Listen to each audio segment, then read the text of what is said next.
Buenas tardes. Bienvenidos a nuestro segundo capítulo de Unhoster Labs, enfocado al mundo IoT. Esta semana abordaremos el IoT en el mundo industrial. Hay noticias al respecto. Soy Antonio Díaz, gerente general de Unhoster, y con nosotros Paul Aguayo, socio, fundador y CEO de MCI Electronics Chile, y que ya es panelista fijo en estas lides, miembro del gabinete, por así decirlo. Bienvenido, Paul. Muchas gracias, Antonio. Gracias por tenerme aquí nuevamente. No, encantado. Oye, han salido varias noticias y siguiendo un poquito la línea, estamos parte de una industria 4.0 y te voy a dejar a ti que lo expliques, que esta cuarta revolución industrial, por así decirlo, que transforma datos en información. Y quería centrar un poco en las novedades de esta semana, sobre todo por lo anunciado por SMU. Sí, bueno, hoy día justo apareció un artículo muy interesante en El Pulso, donde nos dicen que están inaugurando su Micro Fulfillment Center. ¿Ya? ¿Qué significa eso? ¿Qué es eso?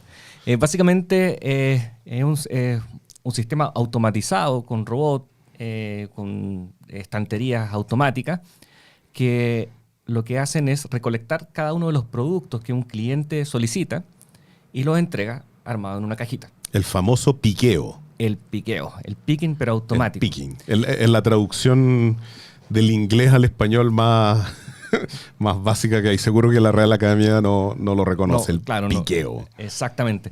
Pero eso está súper interesante porque es algo que es muy nuevo y que en el fondo está siendo aplicado acá en Chile. Y esto lo están aplicando para un supermercado, para Unimark en particular. Responde un poco a la necesidad de los clientes de tener los productos rápido, de poder elegir variedad. Y en el fondo, este tipo de tecnología permite que todo esto ocurra en forma casi instantánea. Estos centros de despacho pequeñitos se van a ir poniendo dentro de las ciudades, ¿ya? Y eso es un poco la manera que tiene, la industria de poder cumplir con los requerimientos de plazo de entrega, con los requerimientos de no equivocarse con los productos, de entregarte todo a tiempo. Pero si yo tomo un MFC, por así decirlo, explícame un poco cómo es. Es un lugar lleno de robots que tienen estanterías definidas, mapeadas, en donde él sabe cada uno de los productos que están y es capaz de armar un carrito de compra de un cliente que lo seleccionó. Dijo, yo quiero 3 litros de leche, yo quiero 4 helados de distinto sabor que yo los definí, vainilla, chocolate y frutilla, quiero queso, quiero pan y quiero algo de carne. Exacto. Manda el pedido. Distintos robots se ponen a funcionar. Van a los estantes, ubican las posiciones, sacan el producto, ¿cierto? Lo embalan y lo dejan listo para que alguien lo tome y lo entregue al cliente. Y gran ventaja en esto es, no son humanos, no tienen turnos. Pueden estar trabajando 24/7. En el fondo, es una ventaja para el supermercado. Mantener un supermercado es algo súper costoso porque tienes que tener muchos productos, una cantidad de SKU importante, ¿cierto? Hay mucho personal dando vueltas. Entonces, los supermercados y otro tipo de tiendas también están buscando optimizar eso, optimizar sus recursos, sus espacios, y están transformando parte de su layout físico en estos pequeños microcentros de despacho automatizados. ¿Y dónde se mete el mundo IoT en esto? Bueno, esa es una buena pregunta, porque IoT industrial, en este caso que estamos hablando, estamos acercando toda la cadena, desde el consumidor que finalmente toma su celular, hace un pedido, ¿cierto? Y eso desencadena un montón de efectos en máquinas, en robots que hoy día van a ir a buscar esos productos y van a procesar ese pedido y te lo van a entregar de una manera súper eficiente, ¿ya? Ahora, tú hablabas de Industria 4.0. Es súper importante hacer esa mención. Nosotros hoy día estamos viviendo esta cuarta revolución industrial, por decirlo de alguna manera. La tercera revolución industrial fue cuando la electrónica, en el fondo, permitió tomar datos desde nuestra operación, ¿cierto? Que puede ser una operación de manufactura, puede ser, estos centros de despacho. empezamos a recolectar datos, ¿ya? Pero tú bien sabes, porque trabajas en esto, en el fondo, que si tomas datos y no le das un sentido, no sirve mucho. Son espacios en disco duro nomás. Exactamente, espacio en disco duro.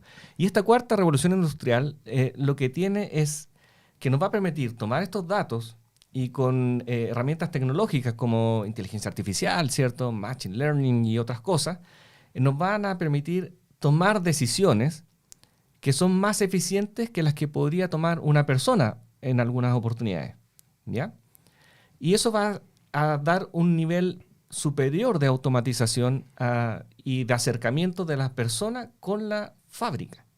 O sea, si tú te fijas, en el fondo, si te pones a pensar lo que está ocurriendo, es que finalmente es el usuario final quien desencadena una acción, en este caso en un centro de despacho, pero eventualmente podría ser que desencadene una acción en una fábrica. Es decir, oye, mira, yo quiero un vehículo y pones una orden, qué sé yo, por internet y se empieza a fabricar un vehículo. O sea, eventualmente podríamos llegar a ese tipo de automatización.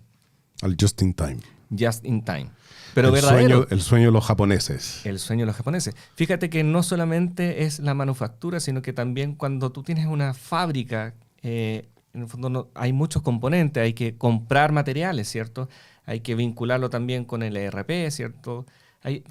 Todos esos sistemas están conversando entre sí.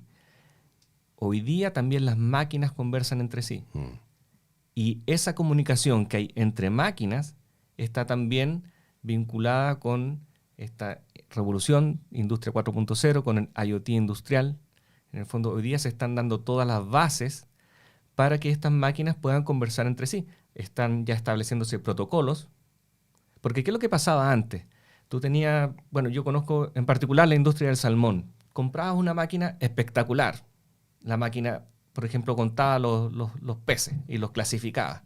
Y la máquina en sí tenía muchísima información. Pero no estaba el sistema que ocupaba esa información y se la entregaba a la otra máquina que viene después, que es la que embala, ¿cierto?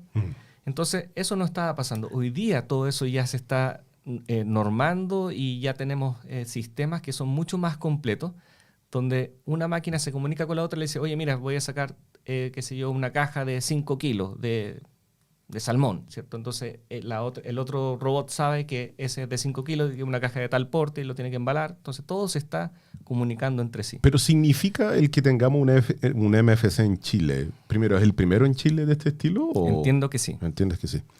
Yo también no lo había escuchado. Yo había visto esto en fulfillment centers, pero más bien de cross-docking, que era que, no sé, Mercado Libre tenía un lugar donde aceptaba un montón de mercadería de proveedores y era capaz de hacer fulfillment hacia otras bodegas. Claro, ellos dan un servicio en el fondo hacia terceros. Hacia terceros. No sé si se llama cross-docking, yo creo que sí. Sí. Se llama cross-docking, ya. Pero la pregunta que yo me hago en este particular momento ¿es esto porque el empleo está cada vez más caro en Chile? ¿Es esto? Porque en el fondo cuando yo pongo robots en esto es porque en algún momento tareas repetibles como esta, es decir, digo repetibles, el ir, buscar el producto, ponerlo en un carrito, armar la bolsa y prepararlo para despacho es una tarea de por sí repetible. Es una tarea en la cual son N los pasillos, son M por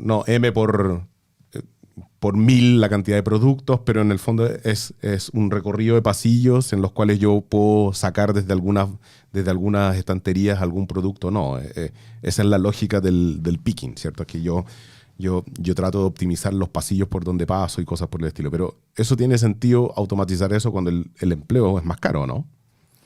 O los tiempos de servicio valen más, o operar 24/7 vale más.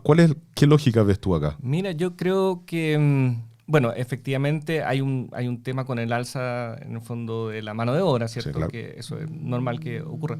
Pero también existen otros temas que son importantes, que es, mira, ¿cómo decirlo? Hay una competencia en ciertos mercados que es muy fuerte. Uh-huh. Entonces, la única manera de poder seguir compitiendo es optimizando tu operación, ¿ya? Y si bien las personas, nosotros en el fondo somos buenos haciendo ciertas tareas, las tareas que son repetitivas, como tú dices, pueden ser mejor hechas por una máquina.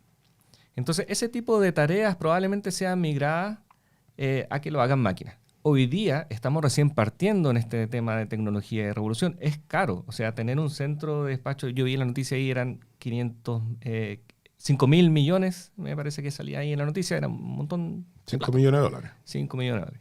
Entonces es una inversión, en el fondo, que ellos están probando. La empresa que proveía esto se llama Takeoff. Yo vi, en el fondo, lo estuve revisando y decían que para el 2021, el año pasado, ellos pensaban tener 25 centros de estos en el mundo. O sea, algo que todavía es incipiente.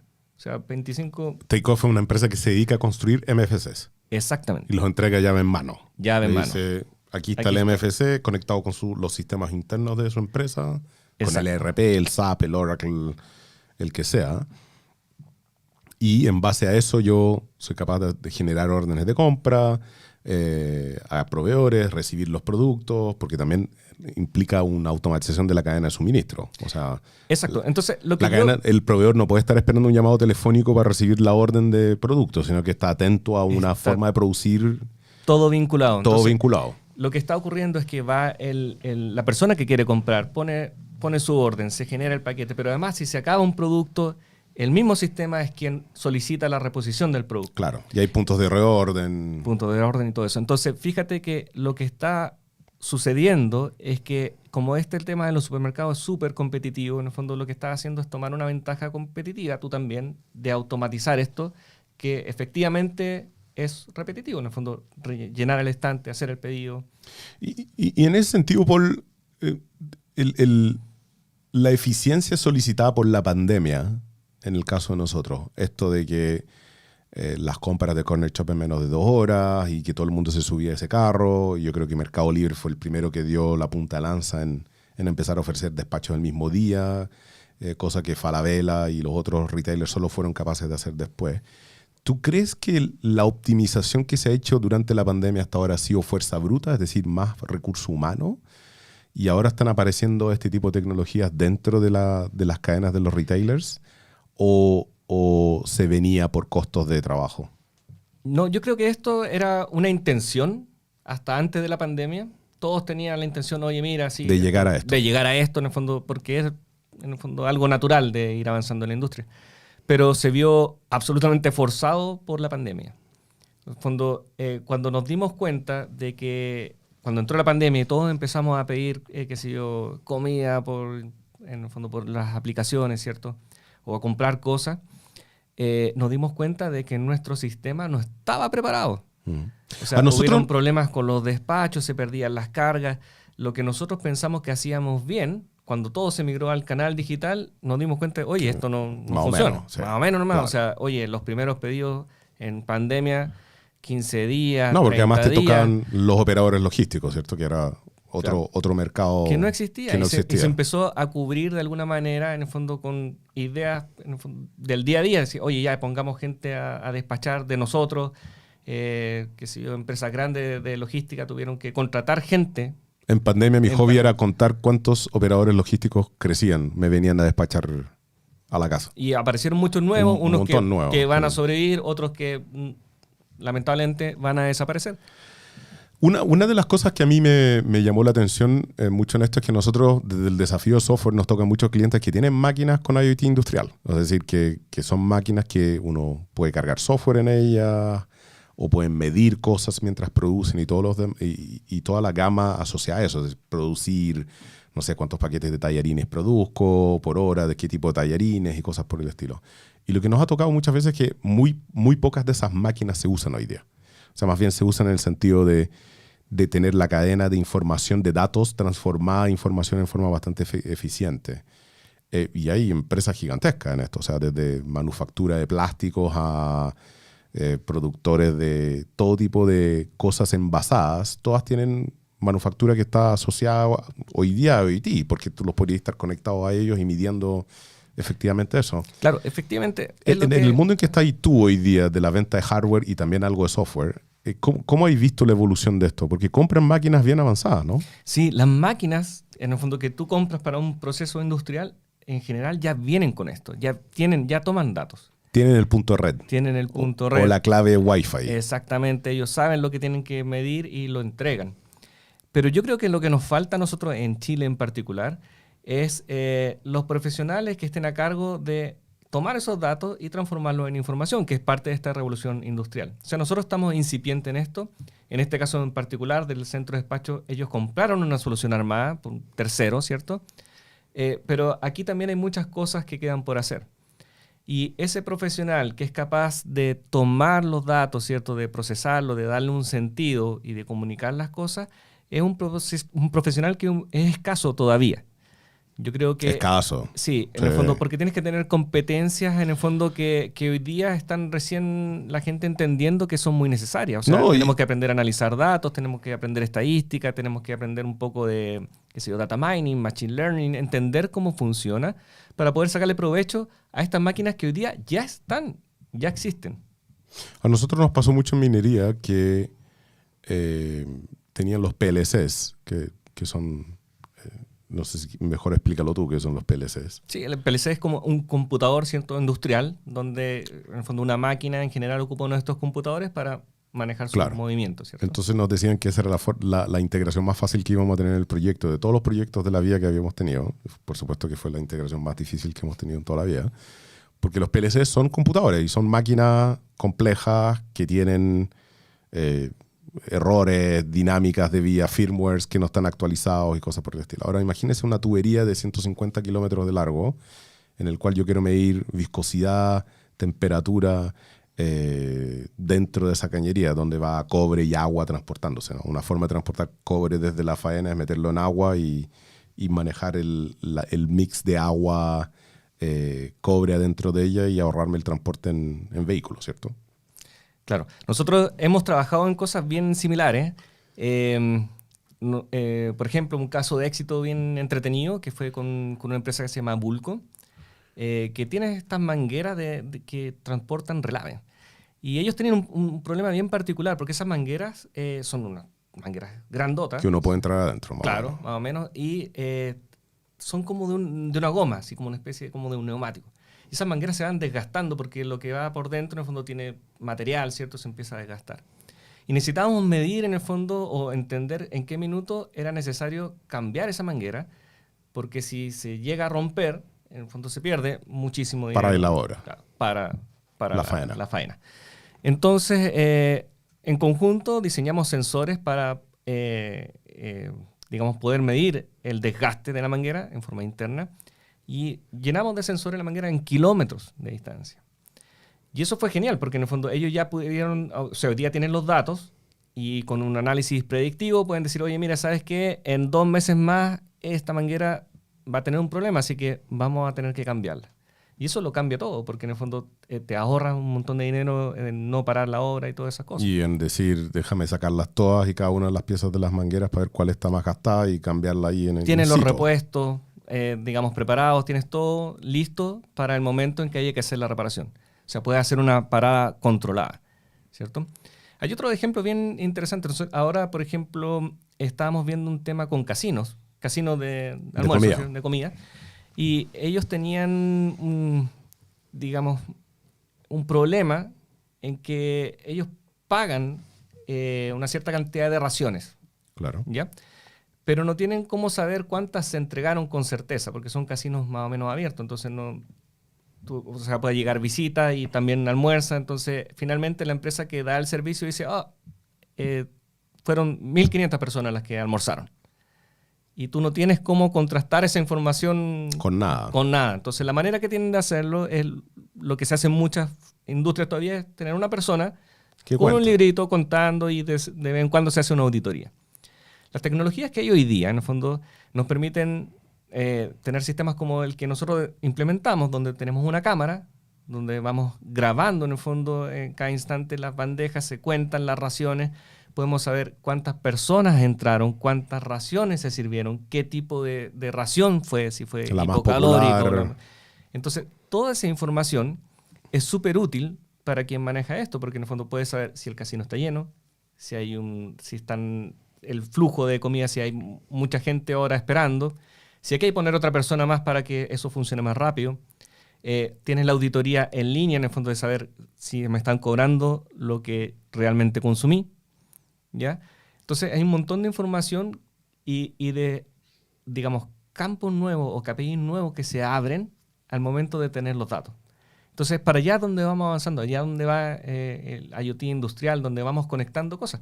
En este sistema, por ejemplo, tú te conectas, o sea, conectamos las cámaras y lo vinculamos con el software que tienen ellos para hacer el control, en el fondo administrativo, pero también con un sistema de control de acceso que ellos ya tenían en el fondo. Entonces vamos comunicando máquinas. O sea, yo sé, ocupo el mismo software de control de acceso, nos ponemos de acuerdo, entonces voy contando personas, voy viendo las raciones y voy mezclando información.